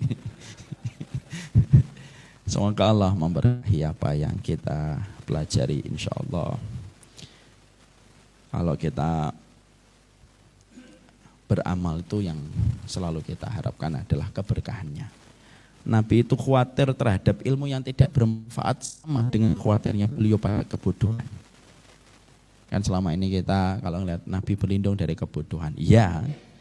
Tapi takutnya Nabi kepada ilmu yang tidak bermanfaat itu juga sama takutnya Nabi dengan kebodohan. Karena dua-duanya sama-sama merusak. Makanya kita selalu meminta semoga ilmu yang kita pelajari bermanfaat. Wallahu a'lam bishawab. Ini yang dapat kita pelajari pada kesempatan hari ini. Insyaallah hari Selasa kita akan mulai memasuki 10 hari yang terakhir. Senin malam atau Selasa malam. Itikaf itu terbagi menjadi 3. Ada itikaf wajib, kalau itu itikaf nadar. Ada itikaf sunnah. Ada itikaf mustahab. atau itikaf Nabi atau itikaf mustahab. Itikaf wajib itu apa? Ya itikaf yang dinandarkan. Saya bernadar, ini itikaf. Itu itikaf nadar. Ada itikaf Nabi 10 hari tanpa sama sekali keluar dari masjid. Ada itikaf mustahab, yaitu itikafnya sesuai dengan waktu yang kita mampu. Tiga-tiganya utama. Yang paling utama itikaf sunnah. Tapi kalaupun tidak mampu maka itikaf mustahab. Itikaf mustahab itu sering-seringlah menata niat itikaf. Kalau memang kita punya niatan 1 jam nambah habis sholat duhur, saya baru pulang 1:30, ya sudah sekalian duduk kita sekalian itikaf. Ada satu perkataan ulama bagus juga. Kalau ada yang sedang merencanakan pada Ramadan ini untuk itikaf Nabi, itikaf 10 hari, sekalian aja nazar. Saya bernazar tahun ini itikaf 10 hari. Maka dia akan mendapatkan 2 pahala sekaligus. Pahala dia memenuhi nazarnya, dan yang kedua mendapatkan pahala itikaf nabinya. Dua-duanya mendatangkan dan mengalirkan pahala. Kalau kita itikaf, maka tidak ada kegiatan yang paling penting kecuali adalah tilawah, sholat, duduk, berzikir kepada Allah Subhanahu wa taala. Kegiatan-kegiatan lain dikurangi, taklim dikurangi. Makanya kalau bisa ya pas pada waktu 10 hari yang terakhir berikan kesempatan setiap jamaah untuk khusyuk kepada Allah saja. Karena taklim itu sebenarnya kalau pada 10 hari yang terakhir itu saran para ulama itu dikurangi. Supaya memberikan kesempatan setiap para muktakifin itu untuk khusyuk kepada Allah semata. Semoga Allah menjaga 10 hari kita yang terakhir. Tidak terasa sudah di pertengahan bulan. Semoga kita mampu memaknai setiap detiknya pada perjalanan kita menuju kepada akhir Ramadan. Yang paling penting bukan selesainya, tapi yang paling penting diterimanya. Ini yang dapat saya sampaikan. Kita buka dengan 2 pertanyaan. Fadhol kalau ada yang mau bertanya. Ya, silakan Pak. Ya, tes. Ustadz bertanya, kalau di surga, suami istri, satu di surga, satu di neraka, nanti apakah bisa itu salah satunya itu menarik gitu ya, jadi supaya mereka bisa di surga bersama-sama. Yang kedua, yaitu kalau misalkan nih Pak Heridon di tingkat 10 di surga, kemudian saya mungkin tingkat 1 misalkan begitu, apakah Pak Heridon itu bisa menarik saya, sehingga kemudian nanti muslim-muslim yang lain itu bisa saling tarik menarik sampai semua muslim di umat manusia itu ke surga semua. Itu Ustaz. Terima kasih. Insyaallah. Suami istri bisa saling menarikkah di dunia, di akhirat? Sebagian para ulama mengatakan bisa, karena anak dengan orang tua saja bisa. Sebagaimana kita mendapati satu hadis riwayat Muslim, ada anak-anak yang sudah di depan pintu surga. Lalu suatu suara mengatakan udkhulul jannah, masuklah kamu ke surga. Anak itu lalu menyadari orang tua mereka masih tercacar di belakang, dan mereka berkata, lan nadkhulal jannah, fima makna. Mereka mengatakan lan nadkhulal jannah hatta ya'tiya abauna, sampai datang orang tua kami ya Allah. Loh, orang tuamu itu di belakang, masuklah kamu ke surga. Kami menunggu orang tua dulu ya Allah. Lalu orang tuanya mendapatkan syafaat dari anak-anak mereka. Lalu setelah anak-anak itu memberi syafaat, diizinkan memberi syafaat, tidak ada yang mereka ingat kecuali orang tuanya. Orang tuanya di belakang dengan beban hisab yang berat diringankan oleh Allah karena syafaat dari anaknya. Makanya kalau didik anak kita soleh itu jauh lebih penting daripada urusan dunia mereka yang pintar. Tidak apa-apa belajar ilmu dunia, tapi tidak boleh menghilangkan ketakwaan yang harus kita tanam pertama kali untuk mereka. Kalau anak kita pintar hanya urusan dunia Pak, ya kebanggaannya hanya ketika di dunia. Tapi kalau anak kita pintar dunia dan betul-betul bertakwa, kita akan bangga pada urusan akhiratnya nanti di hadapan Allah. Lah dari disitulah Akhirnya sebagian ulama mengatakan kalau anak bisa memberi syafaat kepada orang tuanya selama mereka muslim, maka suami istri pun bisa saling menarik. Tapi dengan syarat tidak melakukan kesyirikan, tidak melakukan kekufuran, dan yang berikutnya adalah ridhonya Allah kepada mereka yang akan kita berikan syafaat. Jadi kalau suami pengen ngasih syafaat sama istrinya, ya Allah ridho dulu kepada istri kita. Kalau Allah ridhoi baru syafaat kita nyampe. Tapi kalau Allah tidak ridho karena ada satu dosa yang dia kerjakan, ya nggak akan terjadi, Pak. Ya, makanya jangan pernah sekali-kali berkomentar kalau pas lagi marah-marahan sama istri. Moga-moga nggak ketemu di akhirat gitu. Karena sesungguhnya hati-hati itu bisa jadi doa. Kalau ada istri suaminya di neraka atau suami istrinya di neraka, nanti sedih dong Ustaz. Kayak Asyah binti Muzahim, suaminya Fir'aun di neraka dan semua penduduk neraka itu bisa diakses sama penduduk surga, Pak. Kalau boleh saya ibaratkan, kalau kesimpulan saya sendiri bukan ulama ya, kalau salah saya beristighfar. Jadi neraka itu kayak akuarium, Pak, yang bisa kelihatan oleh penduduk surga. Karena pandangannya penduduk surga itu dibuat oleh Allah ribuan kali lipat lebih tajam daripada penglihatan dia di dunia. Maka dia bisa ngelihat itu penduduk neraka itu indeks apa? Menunya itu di mana aja itu tahu dia. Oh di sana dia. Betul dia di sana, dia di sana, di sana. Kelihatan semuanya. Itu salah satu di antara akidah Ahlussunnah wal Jamaah. Penduduk surga itu mampu melihat penduduk neraka. Lah nanti kalau ada seorang istri atau suami melihat pasangannya ada di neraka, sedih dong Ustaz. Loh sedih sudah dicabut, Mak. Semenjak manusia berada di kontoroh. Jadi ada sirat. Kalau orang sudah ngelewatin sirat, nanti mereka kumpul di satu tempat yang disebut dengan kontoroh. Ya. Wa naza'na ma fi sudurihim min ghillin. Maka ketika di kontoroh itu fungsinya apa di kontoroh? Kontoroh itu membersihkan semua penyakit-penyakit hati yang ada pada kehidupan di dunia. Ghil, yang pertama kali dibersihkan yang disebutkan Allah itu ghil, min ghillin. Nah itu sama dengan surat Al-Hasyr, nanti itu pembahasan kita awal bulan Dzulqa'dah. Min ghillin itu, ghilnya dicabut, rasa kasihannya dicabut oleh Allah, semuanya dicabut oleh Allah. Yang tersisa hanya kesenangan saja. Dan mudah bagi Allah untuk mengatur hati, karena yang menggenggam hati setiap manusia itu kan Allah. Maka ketika dia masuk ke surga sudah tidak ada lagi kasihan, Pak. Gak ada seorang istri nangis di surga. Kenapa? Suami saya di neraka, ya Allah. Gak ada. Berarti itu bukan di surga. Itu di Narogong. Karena masih nangis. Nah itu. Maka sesungguhnya tidak ada rasa kasihan. Lah terus nanti istri sama siapa Ustaz? Istri nanti kalau suaminya di neraka dan sifat suaminya kekal di dalam neraka, maka dia akan dinikahkan dengan laki-laki yang sepadan dengan imannya. Siapa itu? Ya kita nggak ngerti. Tidak ada perempuan yang sendirian, tidak ada perempuan sendirian. Mana dalilnya? Walahum fiha azwajum mutahharah. Setiap penduduk surga mendapatkan pasangan yang disucikan oleh Allah. Tidak ada yang jomblo, Pak, di surga.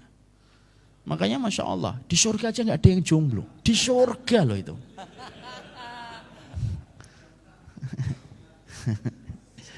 Saya nggak mau ngomong orang, saya lagi menjaga hati. Ya, di surga aja nggak ada yang jomblo, Pak. Lo di dunia kok jomblo, gimana sih gitu? Maka mereka akan nikah, Pak. Ibunda Maryam bintu Imran itu di dunia jomblo, di akhirat nggak jomblo, Pak, menikah. Makanya ada resepsi pernikahan di surga. Gedung yang mana? Di surga, Pak. Tapi jangan jadi alasan. Oh nggak nikah? Saya pingin nanti resepsinya di surga. Loh harus dapat surga dunia dulu. Karena orang yang tidak merasakan surga di dunia nggak bisa ngerasain surga di akhirat. Maka mereka akan dinikahkan dengan laki-laki. Kalau ada seorang istri, Ustaz, suaminya meninggal dunia, lalu dia nikah lagi, terus nanti kumpulnya sama siapa? Ada 3 pendapat. Kalau ada istri, suaminya meninggal dunia, lalu istrinya menikah lagi, maka ada 3 pendapat. 1, dia akan bersama dengan orang yang paling baik akhlaknya di antara istri, suami-suaminya. Yang kedua, maka dia akan diberikan hak memilih oleh Allah. Milih yang mana? Dan terus yang gak kepilih nangis dong Ustaz. Nanti terus langsung mendendangkan lagu-lagu 90-an. Obi mesah gitu. Enggak. Dia akan dinikahkan dengan, ya Allah Obi mesah tua banget ya saya. Maka dia akan dinikahkan dengan perempuan yang sepadan dengan imannya. Ada pendapat yang ketiga, sebagian ulama membenarkan pendapat yang ketiga, yaitu bersama dengan suaminya yang terakhir. Lah itu berdasarkan riwayat apa? Berdasarkan riwayat dari Abu Darda. Abu Darda itu meninggal dunia, lalu pesan wasiat, kamu jangan nikah lagi ya. Boleh nggak wasiat kayak gitu? Boleh. Kalau sifatnya harapan, tapi tidak wajib untuk ditunaikan. Kamu jangan nikah lagi. Maka itu sifatnya tidak wajib. Tapi itu lebih baik. Kamu jangan nikah lagi. Yang tidak boleh kalau ditambahi Pak. Kalau kamu nikah lagi, saya hantui kamu dari kuburan. Itu nggak boleh. Itu nggak boleh. Pak Ujang, antum kali. Maka itu tidak boleh. Maka ketika saat Abu Darda meninggal dunia, dia pesan kamu jangan nikah lagi. Makanya akhirnya itu pula yang menjadi dasar dari Ummu Darda pula dan Abu Darda. Istrinya Rasulullah itu kan nggak ada yang nikah setelah Rasulullah meninggal dunia Pak. Ya karena betul-betul dijaga supaya ketika di akhirat ketemu lagi dengan Rasulullah kan. Nah, itu salah satu alasan dan itu pendapat yang paling kuat sekarang. Maka akhirnya Ummu Darda itu terkenal cantik Pak. Terkenal solehah. Maka banyak sahabat yang melamarnya, termasuk salah satunya sahabat Muawiyah. Ketika ditolak lamaran sahabat Muawiyah, Ummu Darda itu bicara, Muawiyah bicara, loh yang kurang dari saya apa? Ini bukan sombong, ini menunjukkan rasa pride Pak. Laki-laki boleh menunjukkan pride-nya. Yang kurang apa? Lalu dikatakan sama Ummu Darda, tidak ada yang aku aibkan dari dirimu wahai Muawiyah. Cuma aku ingin berjumpa dengan suamiku Abu Darda nanti di surga. Itu begitu. Jadi kalau ada seorang wanita meninggal dunia, kalau ada seorang wanita meninggal suaminya, itu pilihannya. Bagaimana kalau wanitanya sendiri yang meninggal duluan? Maka tidak ada pengaruhnya untuk suami. Jadi kalau suaminya menikah lagi, dia bisa ketemu dua-duanya Pak. Ketemu yang meninggal, ketemu yang dinikahi. Jadi tidak benar kalau ada alasan kenapa enggak nikah. Saya pengen bersama istri saya. Loh nanti ketemu juga, nikah lagi aja. Dua-duanya kalau meninggal. Jelas kan ya? Saya mencoba tidak eye contact nih sama dia.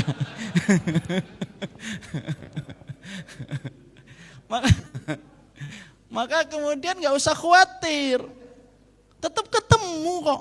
Saya setelah dia meninggal saya nikah lagi 4 kali. 4 kali sekalipun nggak apa-apa. 4-4-nya ketemu tambah beliau 5. Lu 5 kan nggak boleh. Nggak boleh kalau hidup Pak. Kalau meninggal di surga mah boleh. Ada nggak suami istri kayak Ali, sahabat Ali. Ali setelah ditinggalkan Fatimah, karena putrinya yang cepat menyusul Rasulullah itu siapa? Fatimah. Maka setelah Fatimah meninggal dunia, maka Ali bin Abi Thalib radhiyallahu anhu yang kita cintai beliau, maka beliau itu menikah, poligami, kalau tidak salah 4 istrinya. Setelah Ibunda Fatimah meninggal dunia. Maka ketika kita mendapati sahabat Ali penduduk surga, Ibunda Fatimah juga penduduk surga, lalu beliau poligami sampai 4 ketika sudah meninggal itu, maka ketemu semuanya. Ya ketemu 4 istrinya itu kalau penduduk surga dan ketemu Fatimah. Jadi tidak ada alasan lagi seorang suami untuk tidak menikah lagi.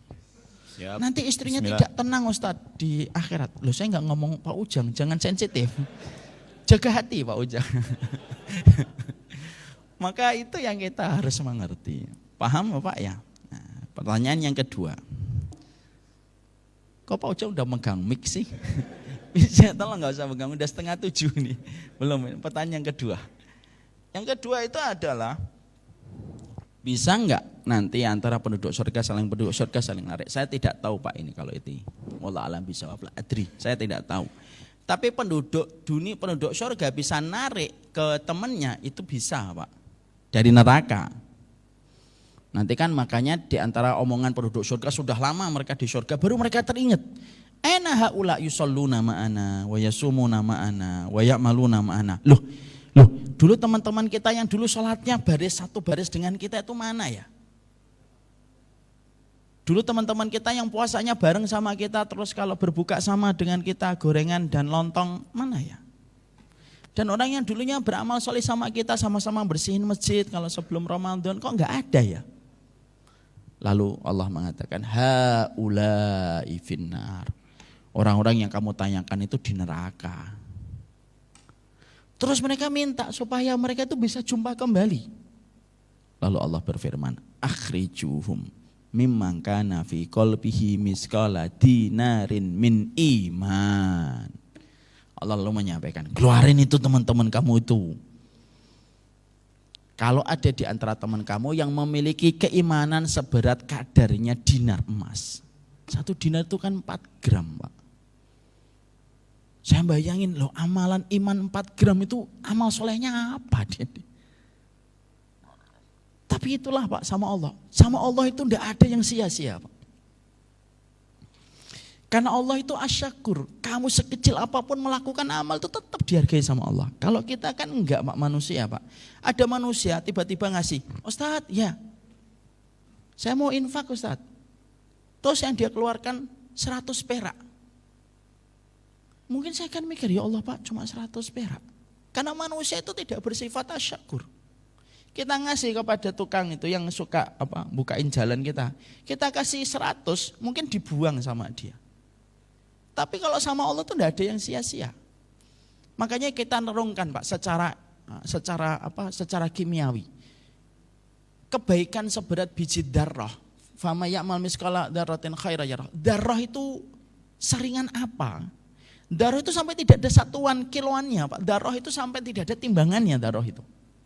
Dan Allah tidak mengatakan kalau kamu itu beramal seberat 1 gram. Enggak, seberat darrah, atom yang paling kecil, partikel paling kecil. Itu pun tidak ada yang terluputkan sama Allah. Jadi kalau manusia ingin dapat eksistensi dari manusia, pasti nggak dapat, Pak. Kenapa? Kalau kamu sudah redup dikit, kamu sudah susah dihargai sama orang. Tapi kalau sama Allah, sekecil apapun tetap dihargai. Walaupun di mata manusia itu tidak ada yang nganggep. Itulah nikmatnya itu kalau kita hidup itu ngerti kita ini dihargai Allah. Maka kalau Allah menyampaikan, keluarkan teman-temanmu yang memiliki iman seberat 1 dinar emas itu. Masuk, Pak, dia ke dalam neraka lalu mengeluarkan, loh ini teman saya. Itu kelihatan nanti imannya seberat apa, Pak. Ada yang iman seberat 1 dinar, ada yang imannya kurang dari 1 dinar, itu kelihatan. Kayak handphone itu kelihatan. Dan orang penduduk surga yang masuk ke neraka diharamkan neraka untuk bisa membakar. Jadi misalkan ya, ini contoh-contoh kalau ada penduduk surga kepleset, Ustadz, dari surga ngeliatin gitu, kepleset masuk neraka, nggak akan bisa neraka nggak akan bisa membakar. Karena semenjak neraka diciptakan sudah diberikan oleh Allah ketetapan, kamu tidak bisa membakar manusia yang sudah aku berikan kepadanya surga. Dan surga itu dan neraka tidak menakutkan bagi penduduk surga. Jadi salah satu keindahannya di surga itu apa? Penduduk surga itu kalau melihat penduduk neraka dan seluruh adabnya yang mengerikan itu, dia tidak ada rasa ketakutan sedikit pun, tidak ada. Biasa aja sambil lalu lalang melakukan aktivitas, dia bisa melihat neraka itu. Karena setiap penduduk surga itu ada 4 pintu, Pak, di setiap rumahnya, kata para ulama. Pintu akan dilewati malaikat, pintu yang dilewati bidadari, pintu ketika dia akan melihat Allah, dan pintu untuk melihat neraka. Itu kata para ulama. Maka kalau kemudian ada seberat bidadari, terus ketemu dia turun ke neraka. Oh, ini dulu teman saya. Oh, ini dulu yang sering ketemu saya kalau sholat di samping saya. Nah, dikeluarin. Ketika mereka akan kembali ke surga, mereka masih menemui teman-teman mereka yang iman mereka tidak sampai 1 dinar. Lalu mereka lapor sama Allah, ya Allah, masih ketinggalan beberapa teman saya, iman mereka tidak sampai setengah dinar, tidak sampai 1 dinar ya Allah, cuma setengah dinar. Allah berkata lagi, ya sudah, keluarkan teman-teman memiliki iman sebesar setengah dinar. Dikeluarin lagi. Nah, itu loh antara surga dengan neraka. Gimana kita bisa mendapatkan tambahan derajat di surga? Kalau mendapatkan syafaat Rasul. Nah, syafaat Rasul itu salah satunya meninggikan derajatnya orang dari surga ini menuju kepada surga ini. Dan kita harus ingat, Pak, kalau kita sudah nanti mendapati bahwasanya derajat kita di surga berbeda, itu tidak ada sedih. Loh, kok Pak Haridon tingkat 10? Kelihatannya dulu amalannya banyak saya deh gitu. Tidak ada kayak gitu. Ya. Maka tidak ada kayak gitu dan tidak ada kesedihan kita, Pak. Insya Allah semua yang nggak baik dari urusan dunia itu tidak nyampe di surga. Wallahualam bisa dipahami. Ada lagi yang mau bertanya? Ya. Sana dulu. Jadilah kita terakhir kita ini kan ada agak panjang kan. Supaya tips kita bisa menjaga hati supaya husnul khotimah kepada sesama makhluk atau sama Allah, bagaimana gitu Ustaz? Harus kita mulai dengan pemaksaan dulu yang didasari sama ilmu, Pak Adnan. Kita doakan Pak Adnan dulu baru memiliki anak, Alena. Barakallahu laka fikal mauhub wa rusikta birrah wa balagha asyuddah wa syakaratal wahib. Ya Allah, berkahilah kelahiran anaknya beliau. Semoga yang diberi semakin bersyukur kepada yang memberi. Semoga anaknya terjaga pada kesehatan dan afiatnya, dan semoga lekas dewasa memberikan ketaatan dan kebaikan kepada hati orang tuanya. Ini anak terakhir, enggak kan insya Allah ya? Insya Allah. Masih banyak anak lagi. Maka kembali ke tadi pertanyaan. Gimana kalau kita ingin menjaga hati kita? Harus ilmu dulu. Kan kayak pagi ini kan akhirnya kita dapat ilmu, ya enggak Pak Adnan? Nah, akhirnya kita nyadari hati ini apa. Yang kedua dipaksa. Kalau tiba-tiba kita mikir buruk, astagfirullah, dia insya Allah orang baik, gitu. Sudah langsung kita tinggalkan pikiran-pikiran yang enggak baik tentang dirinya. Gimana kita supaya menjaga prasangka baik sama Allah? Ya kalau itu harus dengan akidah yang kita pelajari terus menerus. Dan kita harus paham, menjaga ritme ketaatan itu tidak gampang. Ya kadang naik, kadang turun, naik, turun, fluktuatif Pak Adnan. Maka itulah fungsinya ilmu. Ilmu itu menjaga naiknya ketaatan hati kita dan kebaikan hati kita. Ilmu itu jangan terlalu sering Pak, tapi jangan terlalu lama. Jangan sehari 3 kali, enggak bisa. Kenapa? Manusia itu memiliki sifat condong kepada sifat bosan. Makanya khutbah Jumat itu yang paling baik itu yang panjang atau yang pendek? Yang pendek. Kalau udah panjang itu banyak orang batuk, padahal enggak batuk juga. Padahal juga, kenapa bosan orang dengar itu? Orang itu kan makanya kajian-kajian itu saya tuh, kenapa saya kajian enggak mau lama? Kenapa kalau pertanyaan-pertanyaan sudahlah cukup aja satu aja gitu. Supaya hangatnya ilmu itu tetap terjaga. Kenapa kalau sudah lama gitu, bosan gitu. Akhirnya kalau bosan menghilangkan tadi ilmu yang masuk tadi. Gara-gara kelamaan, lama bener. Yang asalnya ada beberapa kata yang sudah bisa masuk ke pikirannya itu jadi hilang gara-gara kesel. Bapak-bapak enggak ada yang kesel kan ini 6:30. Ini kan ini terakhir. Saya tuh sebenarnya kan nggak pernah sejam segini saya paling anti kalau panjang-panjang Pak. Makanya ada kultur kita dalam ilmu itu jangan terlalu panjang, tapi jangan terlalu lama juga. Saya itu ikut kajian terakhir kali itu sebelum pandemi, lama bener. Gimana hatimu akan terjaga dalam kebaikan? Makanya para ulama itu setidaknya membuat standar 1 hari 1 atau paling minim 3 hari sekali. Harus dapat ilmu. Makanya kalau kita pengen ngasih nasihat sama anak Pak, mentang-mentang kita pengen anak kita taat, jangan terus-terusan Pak. Anaknya di Semarang, anaknya di Surabaya, anaknya di Makassar. Kita WA yang sifatnya agama dan ilmu itu sehari 4 kali gitu. Nih nak baca, dengerin. Nanti siang, dengerin lagi nak. Nanti sore, dengerin lagi nak. Lama-lama akhirnya apa? Lama-lama akhirnya anak kita itu di silent WA kita Pak. Ini bapak ini lagi senang-senangnya ngaji, saya dapat ini. Akhirnya dia cuma di silent aja. Jangan gitu juga. Makanya kalau kata Imam Syafi'i, al-iktisadu fit ta'ah. Sederhana di dalam menyampaikan perkara yang menyuruh kepada ketaatan. Jangan terlalu sering, jangan terlalu lama. Nah itu untuk menjaga ritme supaya kita berprasangka yang baik. Bisa dipahami Pak Adnan? Ya, monggo Pak Pilih. Habis beliau yang di depan. Tumben banget ini Pak Pilih nanya ini. Mari kita dengarkan baik-baik pertanyaan beliau. Karena yang terakhir Ustadz. Enggak, ini masih ada satu lagi teman. Terima kasih. Tadi klasifikasi pertama Ustadz, di mana ibadah zahir kita lebih besar daripada ibadah hati kita Ustadz. Nah itu bagaimana kaitannya antara lain tadi yang saya tangkap karena ketidaksabaran kita. Nah bagaimana kaitannya, kan ada ayat inna sholata tanha anil fahsya'i wal munkar. Satu itu, yang kedua tadi cerita Ustadz yang di YouTube ada yang wafat di rakaat kedua dan insya Allah terima oleh Allah. Nah itu apakah kita boleh Ustadz untuk berniat pada doa-doa kita memohon kepada Allah, selain kita wafat husnul khotimah, kita diwafatkan di tempat terbaik di rumah Allah, di masjid Ustadz. Terima kasih. Insya Allah. Berdoa minta husnul khotimah, saya mulai dari nomor 2 Pak.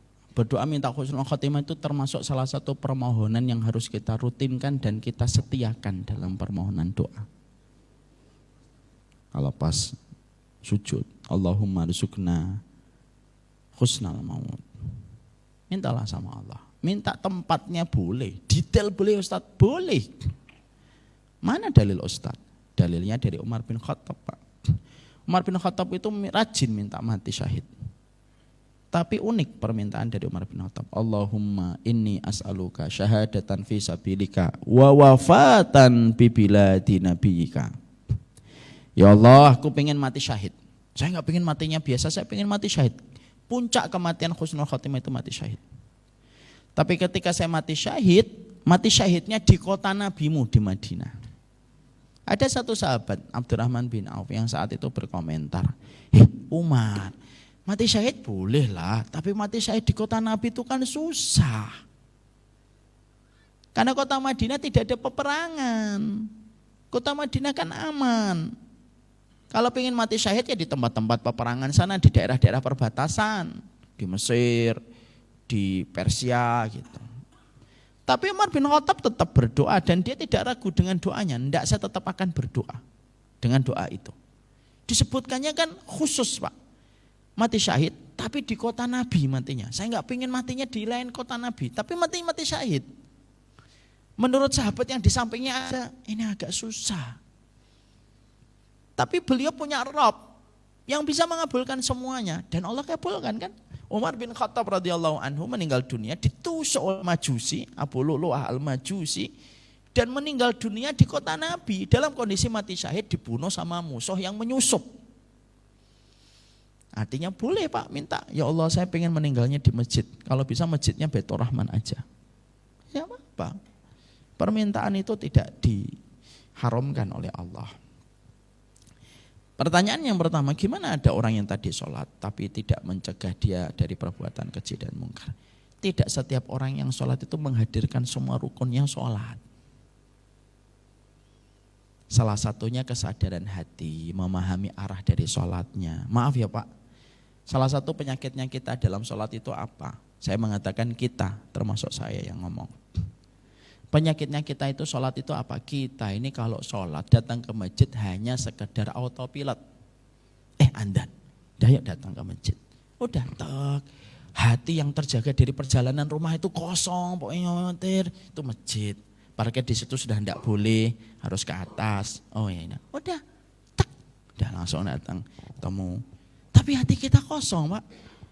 Sering nggak kita ngerasa gitu? Kalau saya ya kadang-kadang ngerasa gitu. Jadi sekedar autopilot aja. Selesai assalamualaikum, waalaikumsalam, udah astagfirullah.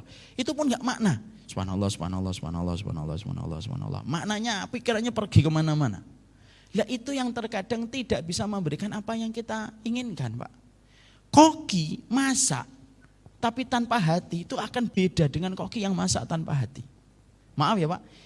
Kita ini, maaf ini kan rata-rata orang yang diberikan oleh Allah kecukupan rezeki. Kita ini kan sudah terbiasa Pak makan di restoran mahal. Atau restoran bagus lah. Tapi kenapa makanan ibu kita itu paling berkesan untuk kita Pak? Karena bagaimanapun restoran-restoran yang pernah kita datangi itu, mereka memasak hanya niatnya untuk mendapatkan gaji. Ibu kita tuh memasak dengan rasa cinta yang penuh untuk anaknya. Sama enggak rasanya? Enggak sama Pak. Saya kalau ditanya, Ada nggak masakan yang menandingi masakannya ibu Ustadz? Enggak ada kalau saya. Cara membuat gori, cara membuat bakwan jagung, kalau menurut saya itu paling enak ya ibu saya. Pak Pilih juga pasti gitu kalau ditanya. Mana yang paling enak? Masakan ibu. Kenapa? Hatinya hadir, Pak. Lah koki itu kan hatinya nggak hadir. Dia hanya sekedar autopilot membaca, gramisasi aja. Ini berapa gram, ini berapa gram, ini berapa gram, campur jadi satu, pemanasannya itu berapa Celcius, pemanasannya berapa menit. Ada hitungannya, udah ada gramisasinya, ada timernya, supaya standar masakan itu tetap sama. Bisa gak kita menyamakan itu? Nggak bisa, Pak. Sama, kalau masakan aja dibedakan antara masakan yang datang dari ibu dengan masakan koki yang hanya mendapatkan gaji. Sholat pun sama, Pak. Sholat yang betul-betul mikir Allah dengan sholat yang hanya sekedar autopilot itu beda. Lah itulah yang menjadi salah satu jawaban. Selebihnya saya nggak ngerti, tapi itulah jawaban dari saya sendiri. Kalau saya ditanya, kenapa dia sholat selalu pertama tapi kemudian ibadah dan takdir pahit, maka yang protes sama Allah. Mungkin sholatnya hanya sekedar sholat, tapi tidak menghadirkan seluruh makna. Paham, Pak? Monggo, terakhir kali, Bapak. Assalamualaikum. Assalamualaikum.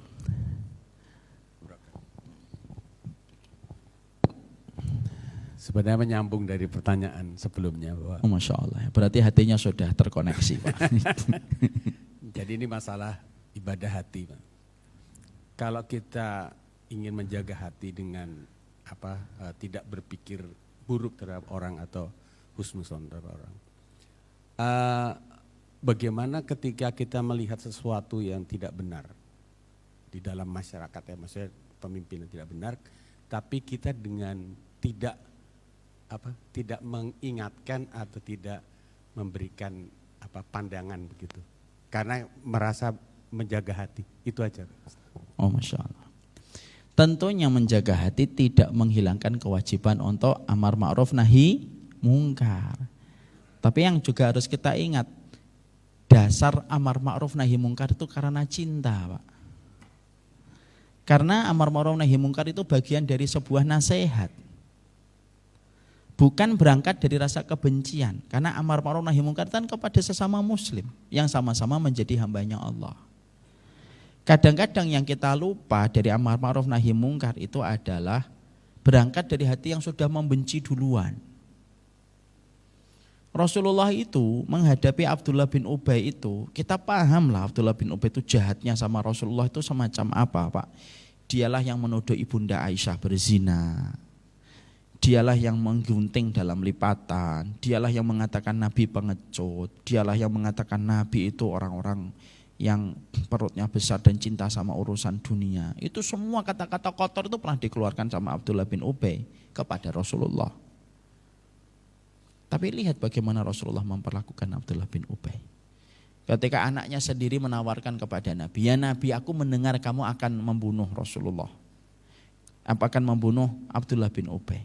Kalau memang iya, biar aku aja ya Rasulullah. Anaknya itu, Pak, yang nawarin, saking cintanya beliau kepada Nabi lebih besar kepada bapaknya. Biar aku saja yang membunuh bapak saya. Kalau memang itu memang sudah tegak hukuman bunuh kepada bapak saya. Supaya tidak ada yang membunuh bapak saya, lalu saya dendam dan akhirnya saya membunuh orang itu dan saya malah berdosa. Kata Rasulullah, enggak nak, enggak. Aku enggak ada keinginan untuk bunuh bapakmu. Itu kalau bahasa kita, enggak ada nak, enggak ada. Dan ketika meninggal dunia, Allah sudah menurunkan ayat, sawaun alaihim astaghfarta lahum am lam tastaghfir lahum la yaghfirullahu lahum innallaha la yahdil qaumal fasikin. Kamu tuh mintain ampunan untuk Abdullah bin Ubay atau enggak mintain ampunan itu enggak akan diampuni, Muhammad. Tidak akan diampuni. Allah menggunakan kata bukan la, Pak, lan. Lan itu lebih kuat. Betul, Pak Ari? Lan itu lebih kuat. La yaghfirullahu lahum. Sekali-kali Allah tidak akan pernah mengampuni selama-lamanya.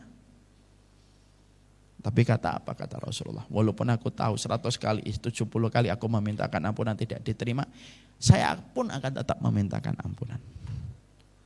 Kalau orang itu dohirnya muslim, nakumu bidowahiriha. Kita ini kalau ngeliat orang muslim itu kita menghakimi dohirnya. Udah kita hakimi dohirnya, selesai. Tapi kesalahannya tetap harus diingatkan, tapi berangkat dari rasa cinta. Kalau ternyata kita sudah menyampaikan semuanya, kok nggak diterima, ya sudah didoakan. Tinggalkan dia kepada Allah Subhanahu wa taala. Nah, itu yang kita harus mengerti. Jadi tidak menghilangkan proses amar ma'ruf nahi mungkar. Barakallahu fikum. Saya mohon maaf sekali ternyata sampai jam 7. Ini mungkin pertama-tamanya kita sampai jam 7 karena qadarullah juga hari ini libur anak-anak kita. Jadi lebih longgar. Semoga Allah menjaga kita dalam kebaikan. Tidak pernah saya henti-hentinya dan bosan untuk mendoakan semoga masjid ini bisa memberikan arti kekeluargaan yang tidak pernah pudar, insya Allah. Kita doakan kepada para pengurusnya, semoga diberikan kekuatan, diberikan kesabaran ngurusin kita sebagai jamaahnya, Pak. Ya jamaah itu kan permintaannya banyak macam-macam. Ada yang pengen begini, ada yang pengen begitu, ada yang pengen begini. Saya pun juga sama. Saya sebagai jamaah kadang-kadang saya pengennya begini gitu. Tapi bagaimanapun kita harus mendengarkan sama orang yang telah diberikan amanah ke masjid. Kadang-kadang maaf ya Pak, saya tuh kadang-kadang melihat ada orang sering ngomong gini, ayo taat sama pemerintah, tapi dia sama masjid pengurusnya aja nggak taat. Kan lucu kalau kayak gitu. Kita taat sama pemerintah dalam kebaikan, kita juga taat sama pengurus masjid. Itu kan dua-duanya sama. Ya, pengurus masjid mengurusin amanah di dalam masjid, pemerintah juga mengurusi amanah-amanah yang terkadang walaupun ya tidak semuanya sempurna dan ideal, maka kita mendoakan yang terbaik. Semoga Allah memberikan keberkahan kepada seluruh para pengurus, kesabarannya bayar listrik di bulan Ramadan membengkak, sabar insya Allah. Sudah tertutup belum anggarannya Pak Ari? Ya saya menegaskan kembali apa yang disampaikan oleh Pak Hari. Ini kan rumah kita Pak, ya rumah kita, mari kita pikirkan. Dan pasti Pak, rumah ini pasti jauh lebih abadi daripada rumah kita sendiri, demi Allah itu. Rumah kita yang kita bangun, saya di Bougainville, Ralia, mungkin Bapak di Lantana, dimanapun itu. Rumah itu pasti akan mengalami seleksi alam. Mungkin satu waktu bisa dijual. Banyak, ada beberapa orang yang dulu saya kenal punya rumah, sekarang menjual rumahnya. Itulah seleksi alam, tidak ada yang salah. Karena memang semua kepemilikan manusia itu pasti mengalami seleksi alam. Yang tidak melewati seleksi alam itu ketika kepemilikannya kembali sama Allah. Dan itu adalah masjid, Mak.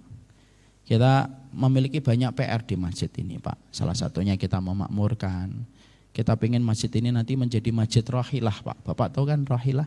Rasulullah kan mengatakan manusia itu kayak onta. Di antara 100 ekor onta belum tentu satu ekor itu yang menjadi rahilah. Rahilah itu yang membawa beban umat, Pak. Ya, saya ingin masjid itu nanti memberikan nuansa santri di Komplek Pratama 3. Tapi tetap nyaman sama tetangga-tetangga kita yang non muslim. Ya, makanya kita berkewajiban itu. Yang kedua Pak, yang menurut saya sangat darurat itu apa di masjid ini? Generasi mudanya Pak. Gak bisa kita membiarkan terus hari-hari kita bertambah gitu. Dan anak-anak muda belum pernah datang ke sini Pak. Karena bagaimanapun kita tetap ada ajalnya yang menanti. Dan masjid ini harus ada yang harus siap menggantikan Pak. Ya, saya juga tidak tahu, ini keresahan saya. Saya juga nggak tahu solusinya mendatangkan pemuda ke sini itu dengan apa. Saya juga belum tahu. Apakah nanti ada kajian ustadz anak-anak muda, kita kumpulkan mereka sampai mereka berjumpa dulu ketemu. Tapi ini harus menjadi keresahan kita bersama. Jangan kayak masjid-masjid yang lain Pak. Masjid Baitur Rahman harus beda. Kalau masjid yang lain itu semuanya dikuasai orang tua. Kalau bisa masjid ini sudah banyak anak mudanya. Supaya yang menyampaikan pengumuman itu tidak Pak Ujang. Ya kan? Ya. Kalau enggak Pak Ujang, Ngoswan. Kalau enggak Ngoswan, Pak Ujang. Itu namanya double L Pak. Lo lagi. Nah kita pengen anak-anak muda. Yang tentunya anak-anak muda ini bisa betul-betul memakmurkan masjid ini. Kita kan kangen Pak, makanya kalau bisa udah dikasih apa di sini. Saya nggak ngerti ini usulan-usulan apa santai ya. Wifi-nya dikencengin, passwordnya di-share kepada yang lain supaya anak muda datang atau membuatkan tempat mereka apa gitu. Tapi setidaknya mari kita mikir bareng-bareng tentang anak muda di komplek ini. Ya. Semoga Allah memberkahi kita, Allah jaga kita di dalam kebaikan. Jangan lupa untuk terus membeli belanjanya di MBR Mart. Niatkan itu karena Allah, Pak. Kalau pengen dapat habat string, Pak, nah di situ, Pak. Insya Allah di situ akan menjadi sebuah roda sistem yang akan berputar. Kalau kita tidak bisa, Pak, maaf ya, kalau masyarakat Kemang Pratama 3 yang dengan izin Allah, semoga Allah menjaga kita dari ujub, kalangan menengah ke atas, tidak bisa memakmurkan MBR Mart, Pak. Ya berarti memang kita itu belum teruji, Pak. Makanya Islam hari ini kenapa kok terus dalam kondisi masalah yang diberikan amanah tidak pernah selesai. Makanya kita besarkan MBR Mart ini. Ya, kita besarkan barang-barang jadi besar, barangnya jadi besar. Dimulai dari cara mengubah kebiasaan saja. Memang tampak rumit, tapi mungkin dengan merubah kebiasaan nanti akhirnya kita bisa betul-betul tergantung dengan MBR Mart-nya. Mungkin MBR Mart-nya kalau boleh saya usul juga bisa menyediakan layanan antar ke rumah, nah, supaya tidak harus pergi. Penyakitnya orang tua itu kan kalau sudah di rumah susah keluar, Pak. Ya. Makanya mungkin dengan adanya jasa antar itu jadi lebih nyaman gitu.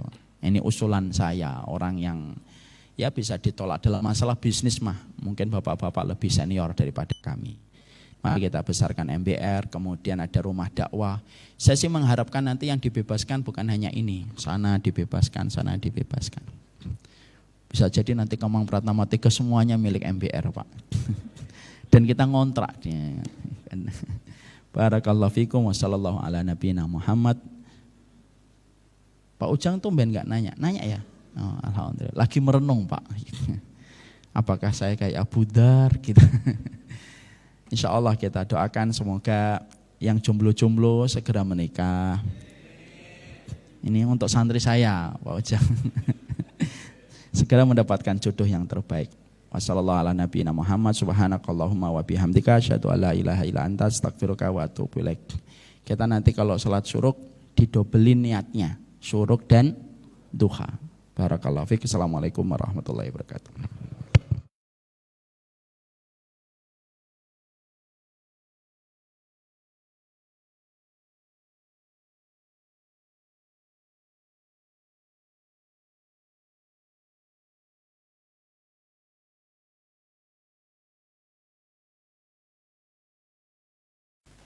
Masih bisa sampai kepada hari yang ke-16 di bulan Ramadan. Ini merupakan sebuah anugerah yang besar. Tidak ada yang bisa memaknai Ramadan itu adalah anugerah kecuali orang yang sangat jatuh cinta kepada surga, kata para ulama. Orang yang tidak menginginkan dan memiliki obsesi besar terhadap surga, maka menganggap Ramadan hanyalah rutinitas dari hari ke hari untuk menuju kepada hilal di akhir Ramadan. Tapi siapapun yang mereka menjadikan surga itu obsesi terbesar pada hidupnya, maka pasti dia menempatkan Ramadan itu menjadi sebuah anugerah besar yang dia maknai setiap detiknya, setiap menitnya, dan setiap harinya. Karena tidak ada transaksi paling menggiurkan pada kehidupan manusia kecuali transaksi di bulan Ramadan. Dan tidak ada profit yang paling besar yang Allah janjikan kepada kita kecuali profit yang kita peroleh di bulan Ramadan.